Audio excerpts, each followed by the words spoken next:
राजी सेठ प्रसिद्ध हिंदी कहानीकार और उपन्यासकार हैं। उनका कथा मानस आंतरिक भाव यंत्र या संवेदन तंत्र के ताने बाने को पूरी जटिलता के साथ रेखांकित करता है। आज सुनिए उनकी लिखी हुई कहानी यात्रा मुक्त। तो प्रस्तुत है कहानी यात्रा मुक्त। किट्टू, ओ किटुआ! आवाज़ भीतर से उठकर हवेली के पिछवाड़े दौड़ती थरथराती चली आई थी। रात के 10 बजे हैं। अस्पताल से खरीदारी करते हुए घर लौटने में देर हो जाती है।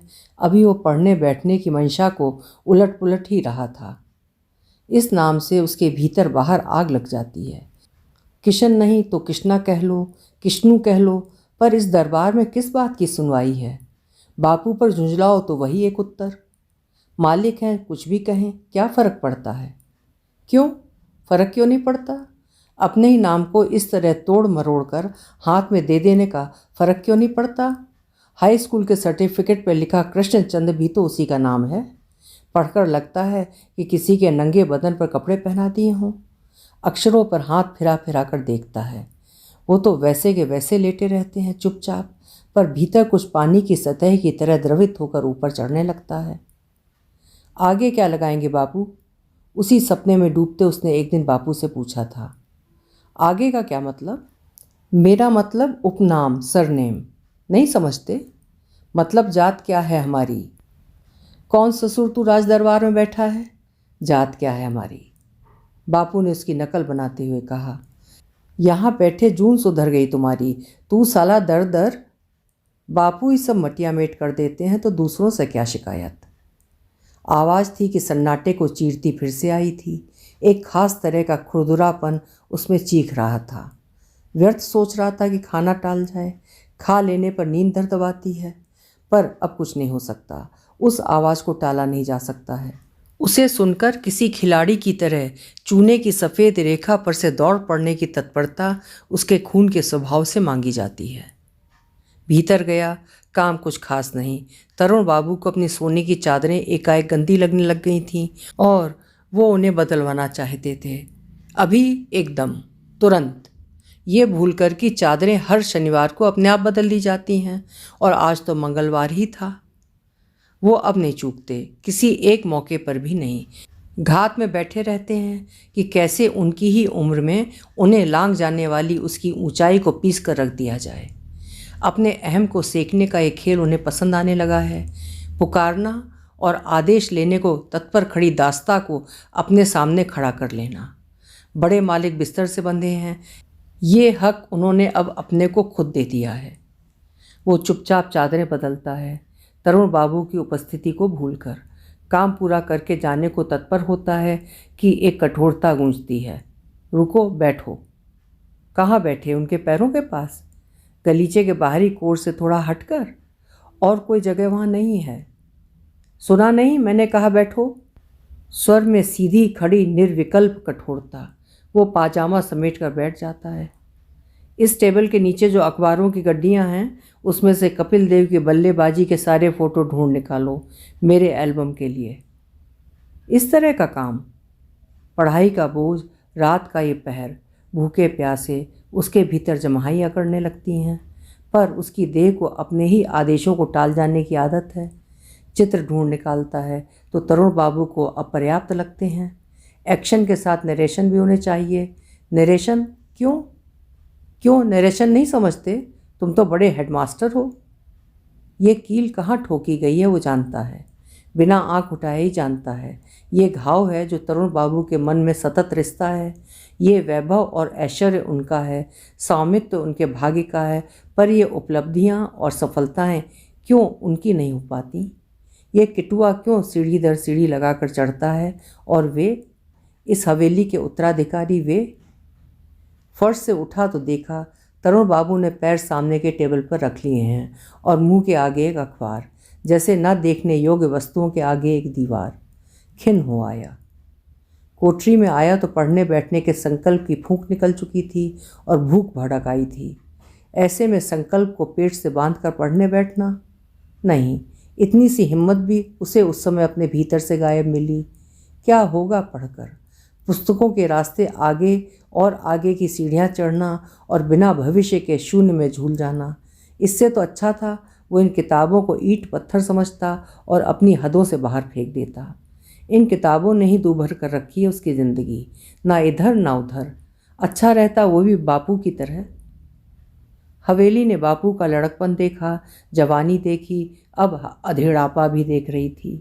गिरजाघर में ब्याही जाने वाली वधू की पोशाक की तरह उनका लड़कपन अपनी माँ के पीछे पीछे इन्हीं फर्शों पर घिसटता पड़ता खत्म हो गया था।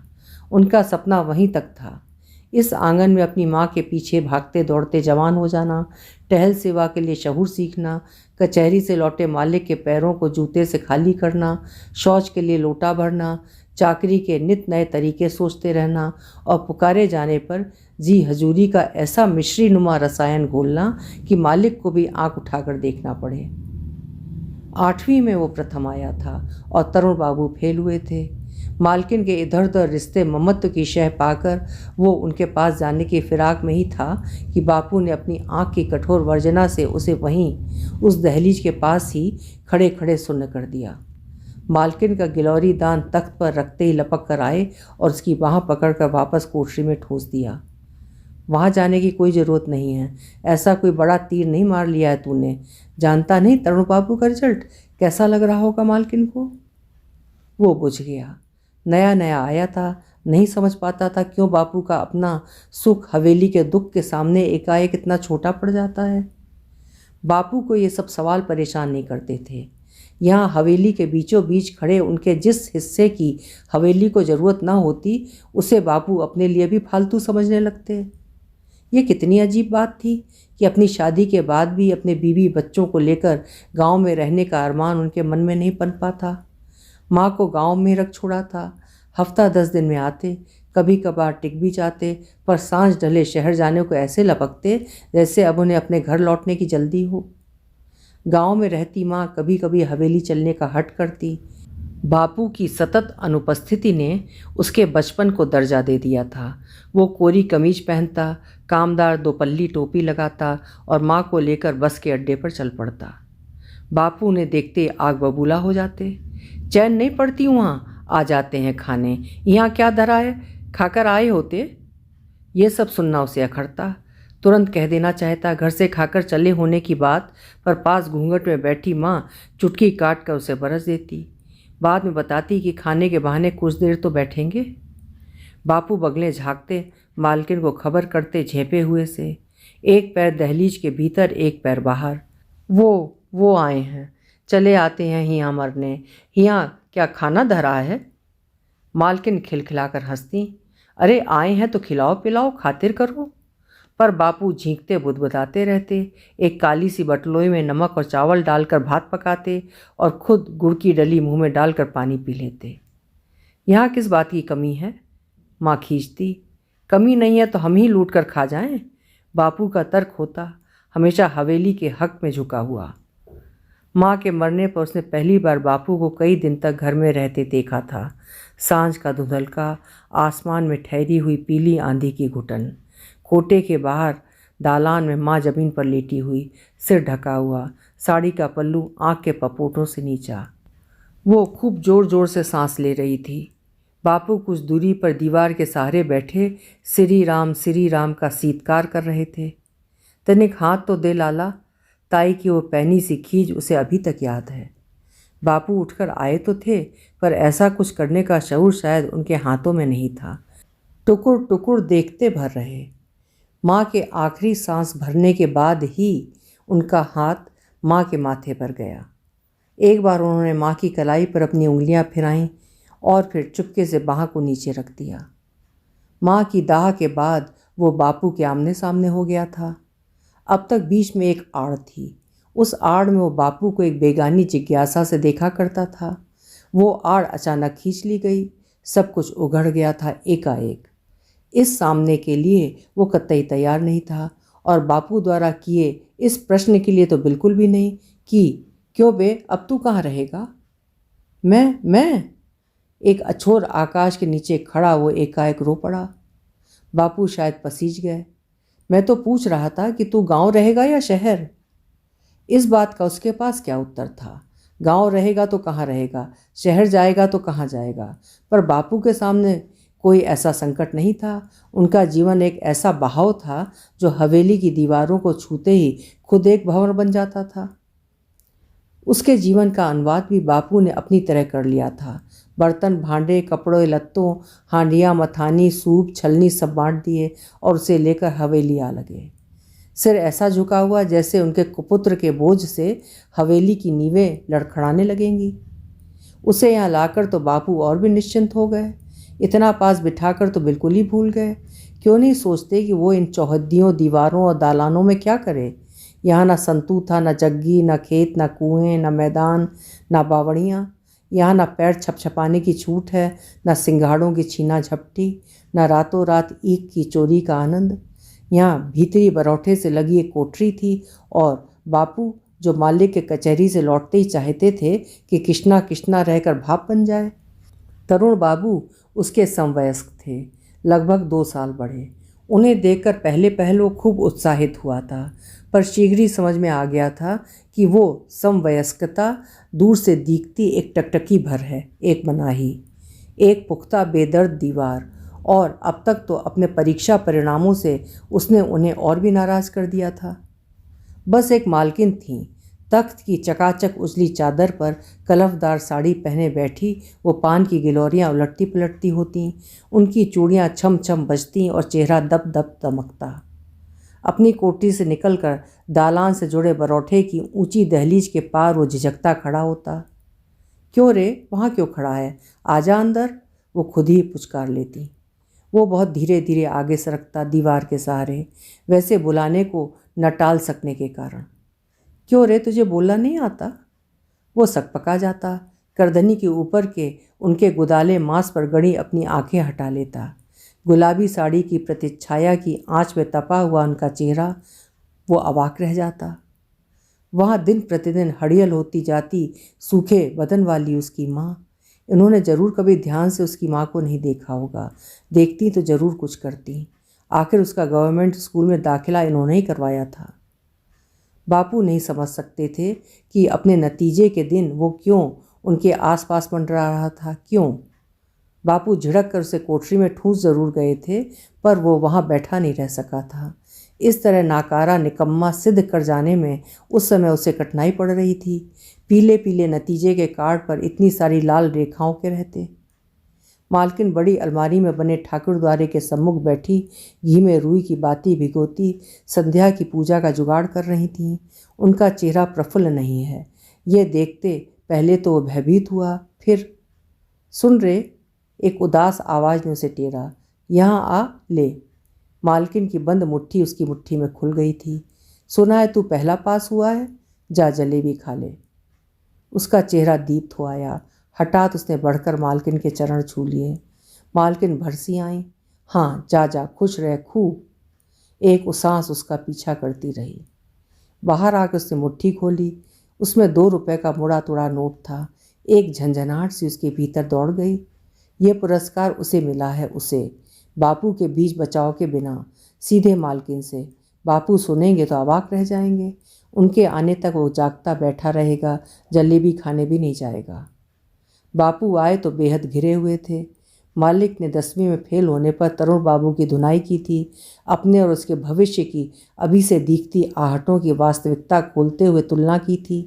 तुमसे तो अच्छा किश्ना है, लालटेन लेकर पढ़ता है लेकिन फर्स्ट आया है, तो फिर उसे ही गोद ले लीजिए। धृष्ट निगाहों से मालिक को घूरते तरुण बाबू छत पर चढ़ गए। मालिक घायल हुए थे, भीतर बाहर दोनों। दुख, विषाद, ताप, क्रोध, चिंता, क्या कोई एक बात रही होगी मन में? बापू इसी सबको लादे लादे भीतर आए। अब उसके लिए ये कोई नई बात नहीं थी। बापू हवेली की आंख से हंसते, हवेली की आंख से रोते हैं, जानता था। कोठरी में घुसकर कुर्ता खूटी पर टंग बापू पड़ गए, गुड़ और पानी लिए बिना। इस अभ्यास का टूटना। वो दीवार की टेक लगाकर जमीन पर बैठा था, प्रतीक्षा करता, पर बापू के चेहरे पर वो दूरी नहीं, अब वो और प्रतीक्षा नहीं कर सकता था। बापू देखो। क्या है? देखो तो पहले। मालकिन ने दिया है फर्स्ट आने का।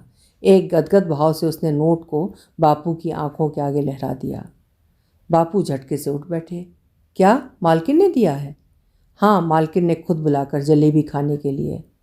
उनका चेहरा लौट आया, उसे साक्षात सीधा देखता हुआ, उसके सामने बैठे होने को धारण करता हुआ। नहीं तो अब तक। बापू ने उसे पास खींच लिया। उसके सिर पर सरकता हुआ उनका हाथ गर्दन के पीछे के भाग से चलकर उसके कंधे पर टिक गया। उसे नया सा लगा, बिल्कुल नया। उसकी गंध या पहचान उसके भीतर नहीं थी कहीं। वो विचलित हो गया। बापू ने उसे बाहों में भर लिया। तू देख रहा है ना, तरुण बाबू की आदतों से मालिक को कितना क्लेश है।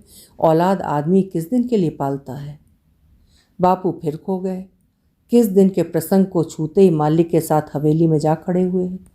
बापू की जकड़ का इस तरह एकाएक शिथिल हो जाना उसे खूब अखरा, पर वो क्षण भर पहले के छाती भर स्पर्श को ही संजोता बैठा रह गया। इस भरे पूरे क्षण में वो बापू की उस बेध्यानी को भूल गया और उस स्पर्श को तह करके भीतर कहीं संभाल कर रख लिया। नहीं, वो अपने बापू को ऐसे किसी संताप में तपने नहीं देगा। औलाद की उपयोगिता पर प्रश्न चिन्ह लगाने वाला मालिक नहीं बनने देगा। इसी खलबलाहट में उसे देर रात नींद आई थी। दिन चढ़े तक वो सोता रहा, शायद और भी सोता रहता यदि बापू उसके चेहरे पर टकटकी लगाए उसे उठा न रहे होते। स्कूल को देर हो जाएगी बिटवा। वैसा दुलार, और बापू से। उस सुख को वो आंखें मीचे भोगता रहा। तेरे लिए दूध बांध दिया है, अब तेरी पढ़ाई बड़ी हो गई है ना। चल जल्दी उठ, मुझे जाना है, मालिक उठ गए हैं। ये पुल नया था, 2 छोरों के बावजूद एक कमान के रिश्ते से साझा। वो तो समझ ही नहीं पा रहा था कि उसे क्या नया नया भला भला लग रहा था। पता नहीं क्यों ऐसा हो गया था, पर हो गया था।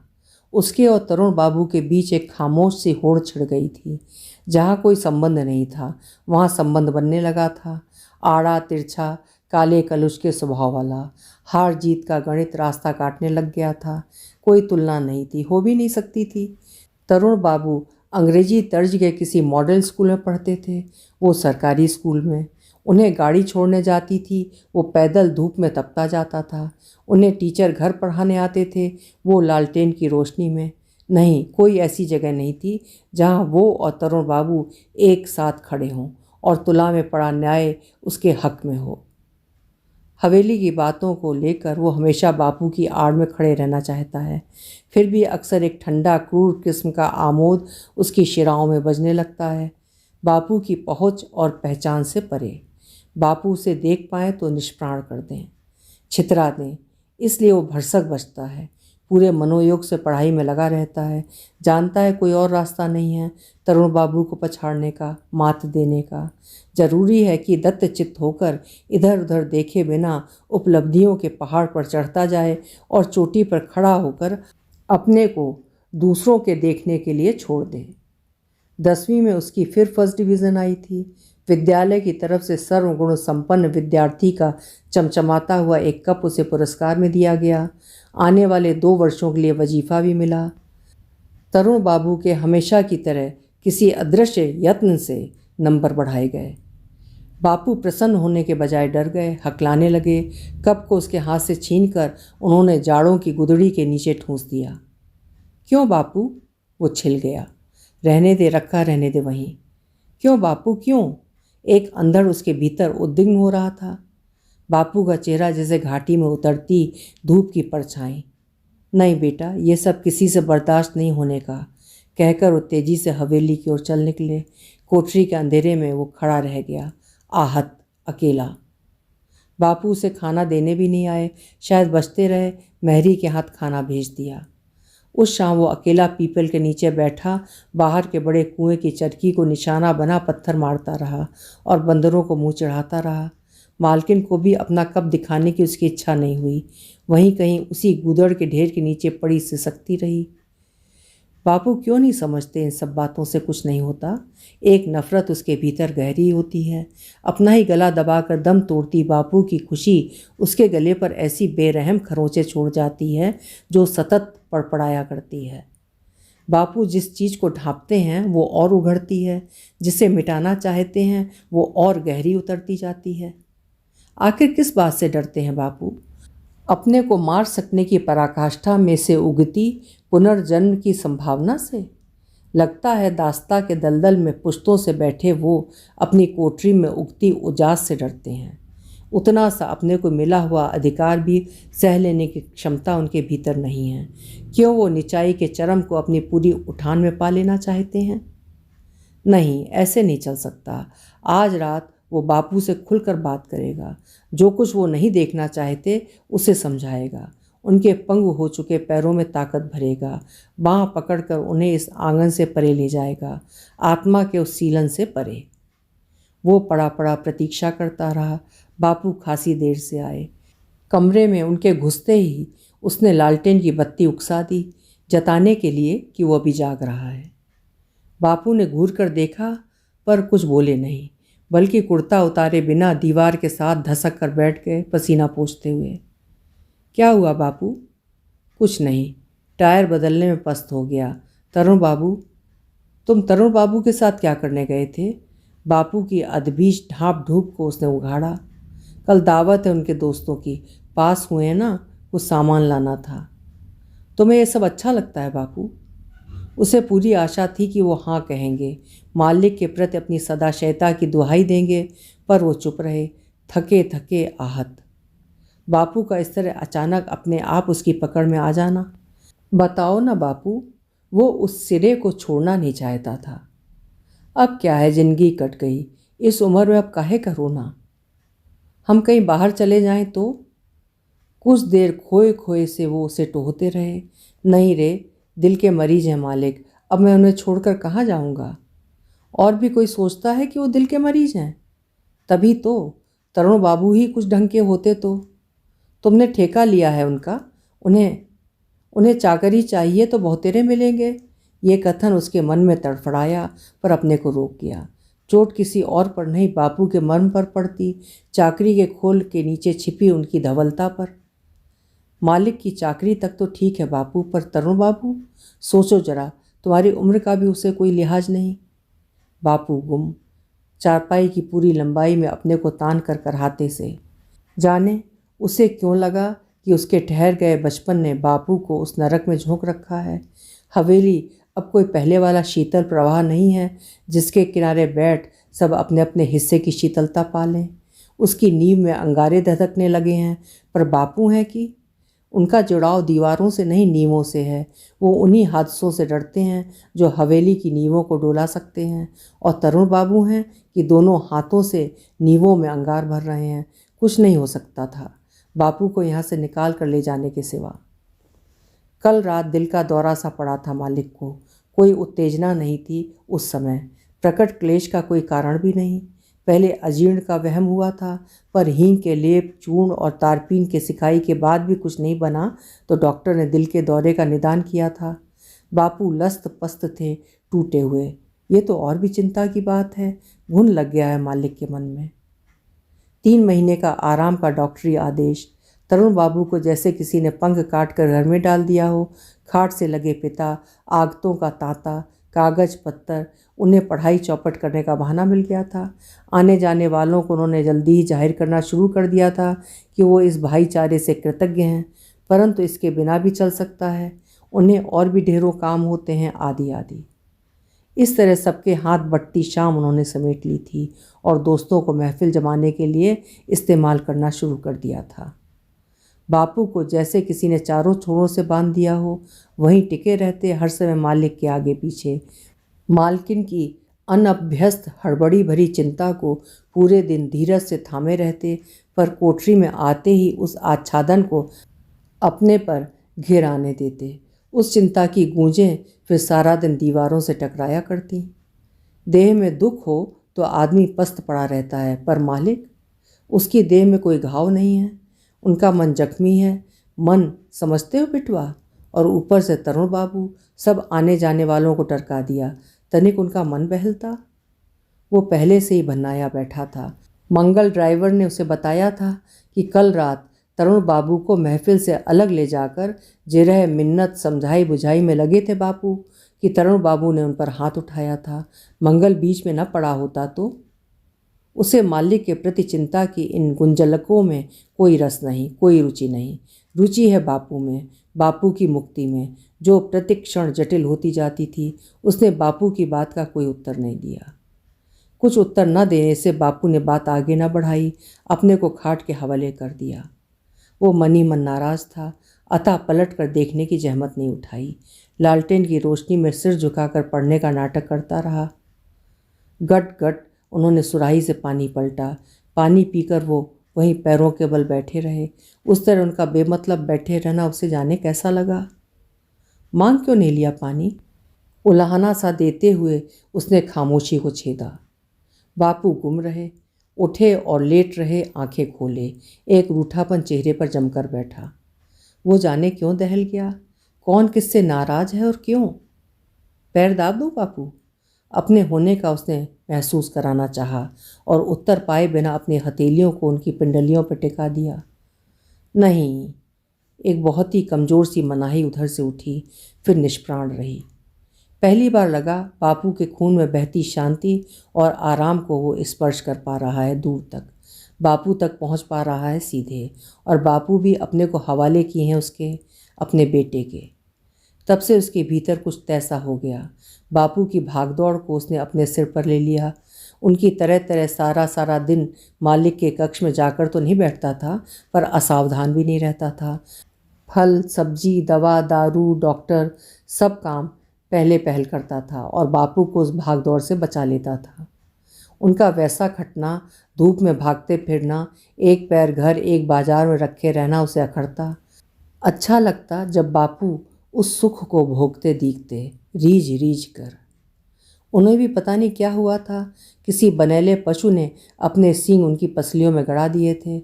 उन्हें अब खुद दरारें दिखती थीं। मालिक चित्त, मालकिन चिंतित, तरुण बाबू आंगन के बीचों बीच एक लठैत की तरह खड़े, एक पल ना लगे और लहूलुहान कर दें, रिश्तों और बातों की नज़ाकत को भुलाकर।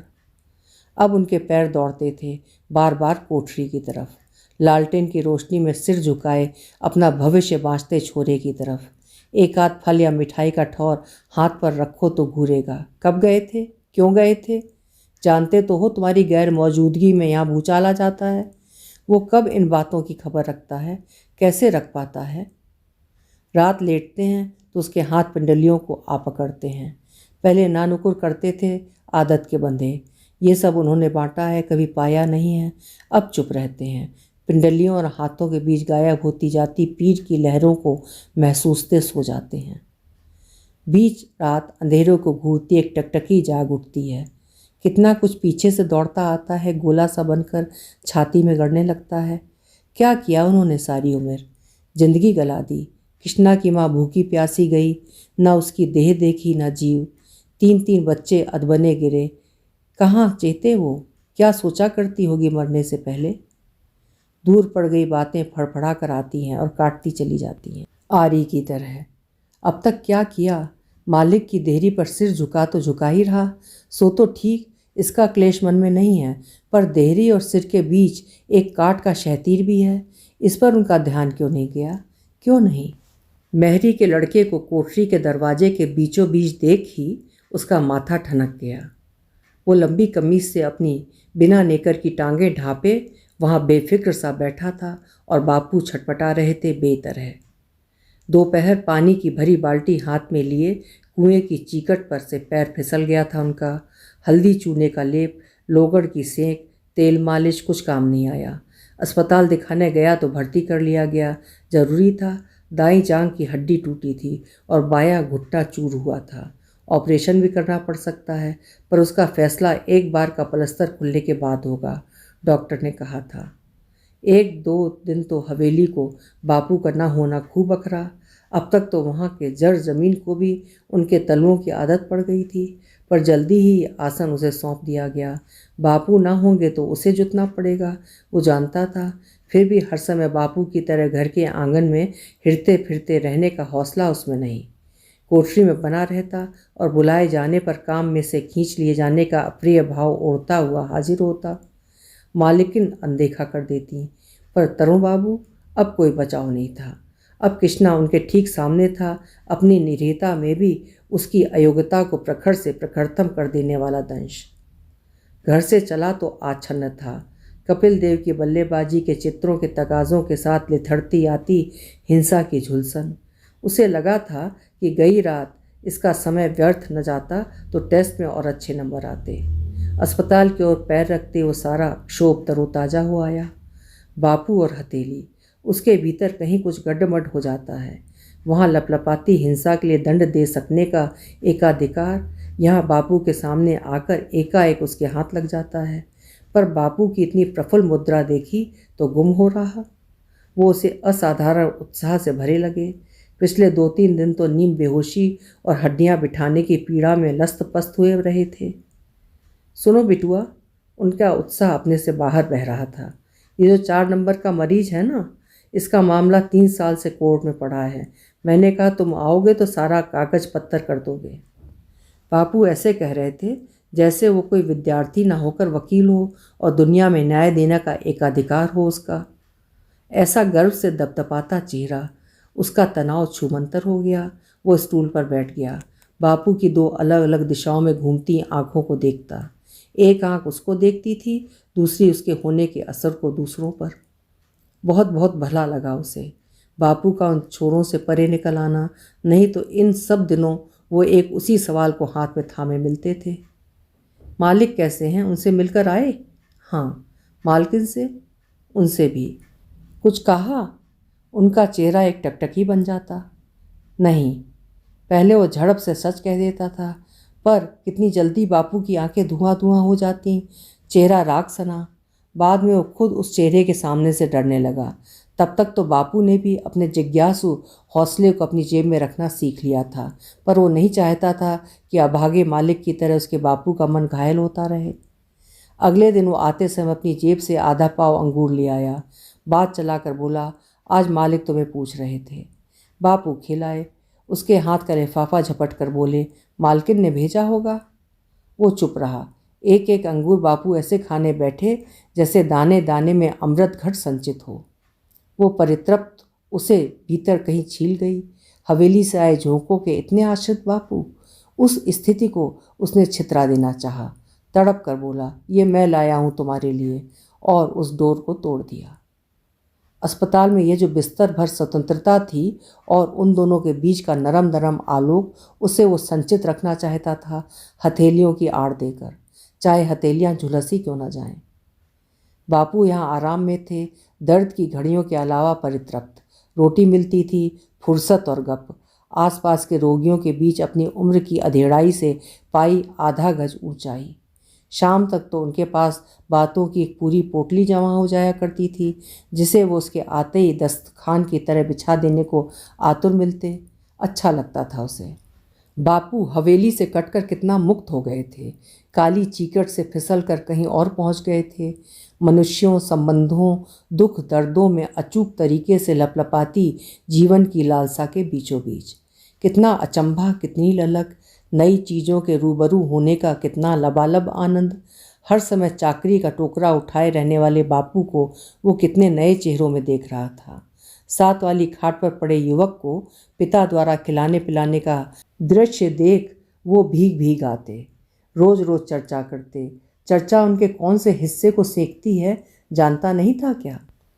अस्पताल पहुंचा तो घिरा हुआ था, माथे के दाईं ओर छोटा सा घाव, आंखें तनाव से बोझिल। चाहता तो टाल दे सकता था, पर ज़रूरत नहीं समझी। क्यों रे? बापू ने जैसे ही खखोला उसने उगल दिया। तरुण बाबू से जो हुआ वो तो बताया ही, जो नहीं हुआ वो भी बताया।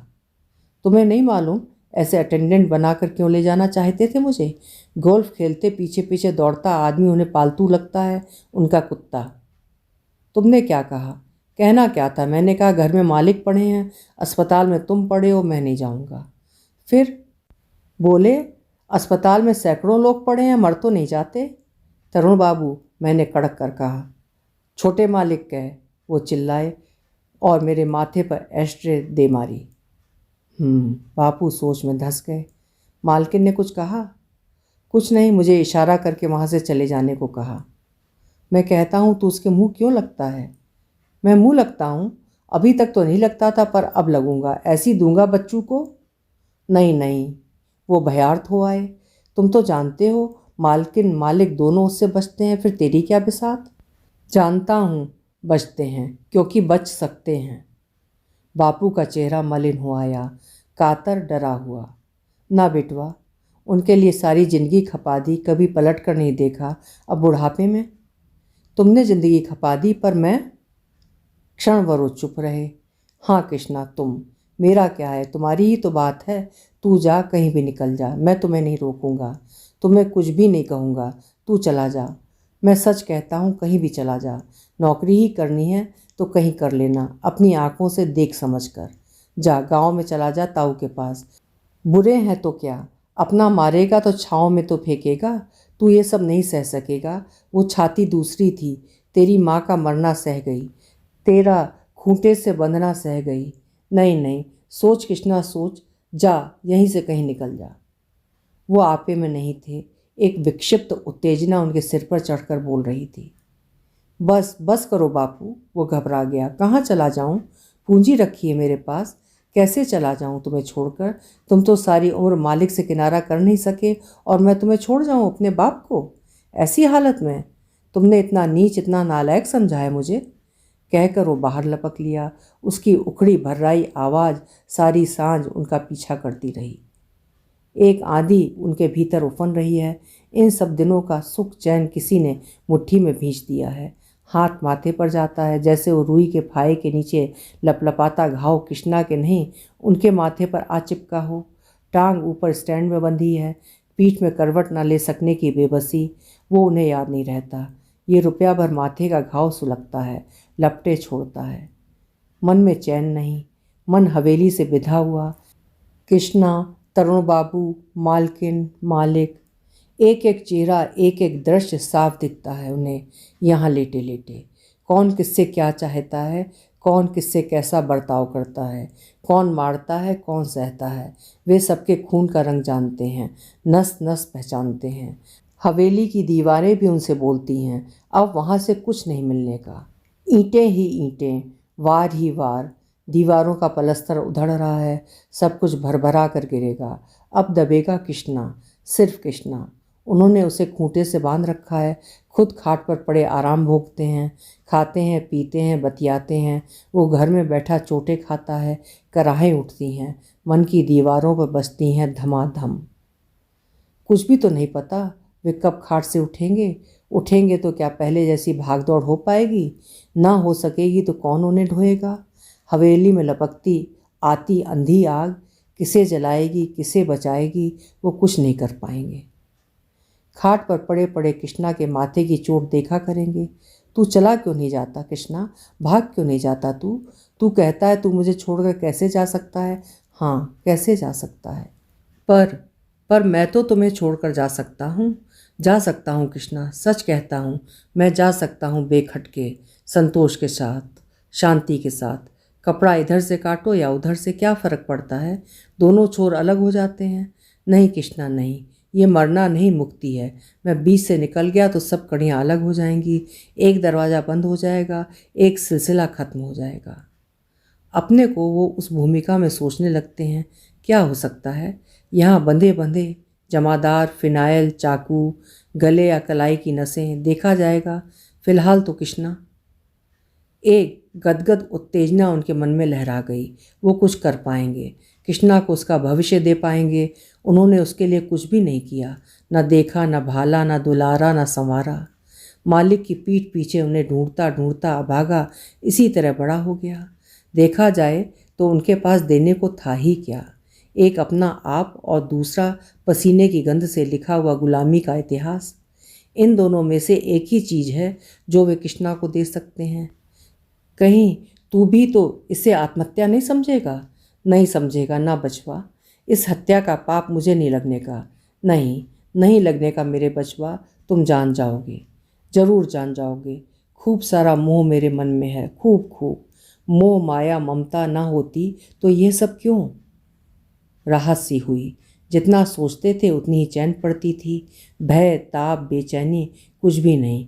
उतने मजबूर नहीं हैं जितना अपने आप को लगते थे। कुछ कर रहे हैं, कुछ तो कर पा रहे हैं। मन कोमल है, हल्का है, प्रतीक्षा में है। कृष्णा आया तो माथे की चोट देखकर इरादे फिर से हरे हो गए भीतर। आ जा यहाँ। उन्होंने उसे प्यासी लालसा से देखा। खाट पर बिठाया, पीठ पर हाथ फेरा, फिर हाथ थामे लेटे रहे। कृष्णा इन सब स्पर्शों संवादों से परे था। बोला, बापू, मालकिन ने बुलाया था कल रात, बहुत देर बातें करती रहीं। वो हैं कि कुछ भी सुन नहीं रहे हैं, बस देख रहे हैं उसे। जी में आ रहा है बुक्का मार कर रो पड़ें, उसे छाती से बांध लें और वैसे बंधे बंधे अपने मरने की कामना करें। उस विकट इच्छा को लेकर मरें तो फिर उसी में जन्मेंगे, आगे आगे तक का हिसाब चलता रहेगा। सुना नहीं बापू? हाँ, क्या कहती थी मालकिन? वो चकित है। वो पहले वाली हवेली के नाम से चट उठ बैठने की बापू की उतावली कहाँ गई? बापू कहाँ खोए हैं? सारे रास्ते वो क्या कुछ सोचता आया था। ये सब बातें कितनी नई हैं, बापू की आंखों में आंसू ला देने वाली। मालकिन ने कहा था, तरुण बाबू ने गलत किया है, तुम्हें मारा है, वो मूर्ख है, अल्हड़ है, ठीक हो जाएगा। ना हो जाएगा तो सब तुम्हारे बापू की तरह किस्मत वाले तो नहीं होते। तू सयाना है, समझदार है कृष्णा, भूल जा। तुझ पर इस समय सबका भार है, मेरा, मालिक का, तुम्हारा, घर का। कहती थी वो सब जानती हैं, समझती हैं। कॉलेज की फ़ीस मुंशी के हाथ भिजवा दी है, कुछ दिन छुट्टी की अर्जी भी दिलवा दी है। कहती थी उन्हें मुझ पर भरोसा है, तरुण बाबू से भी ज़्यादा भरोसा। तुम सुन क्यों नहीं रहे हो बापू? वो झल्लाया। सुन रहा हूँ, सिर्फ तुम्हें ही सुन रहा हूँ कृष्णा। मालकिन ने कहा उन्हें मुझ पर बहुत भरोसा है, तरुण बाबू से भी ज़्यादा, तुम्हारे बाद मुझ पर, सिर्फ मुझ पर। तुम क्या सोचते हो? सोचूंगा क्या, भरोसा है तो ठीक है, पर मैं सच कहता हूँ बापू, मैं इस ममता वमता के चक्कर में नहीं आने वाला। वो मुझे बांध रही है तुम्हारी तरह, मैं नहीं बंधने वाला। तुम्हारे लिए मैं यहाँ बैठा हूँ, सिर्फ तुम्हारे लिए। तुम जब तक चंगे नहीं हो जाते तब तक बैठा हूँ। जो कहोगे करूँगा, जैसे रखेंगे रहूँगा, पर यह जान लो मैं तुम्हें उस जालिम के हाथ नहीं छोड़ने का, तुम्हें साथ लेकर जाऊँगा। तुमने अब तक मुझे बांध कर रखा है, मैं अब तुम्हें बांध कर रखूँगा, छोड़ूंगा नहीं। चलोगे ना बापू? तुमने आज तक कभी मेरी बात नहीं मानी, कभी मेरा मन नहीं रखा। इस बार। उन्होंने कृष्णा का हाथ छाती पर रख रखा था, होंठ फड़फड़ा रहे थे और बंद आंखों की कोरों से पानी चलता चला आ रहा था, छलाछल। अभी आप सुन रहे थे राजी सेठ जी की लिखी हुई एक हृदय स्पर्शी कहानी, यात्रा मुक्त। आशा है कहानी आपको ज़रूर पसंद आई होगी। कल फिर मिलेंगे। आपका समय शुभ हो।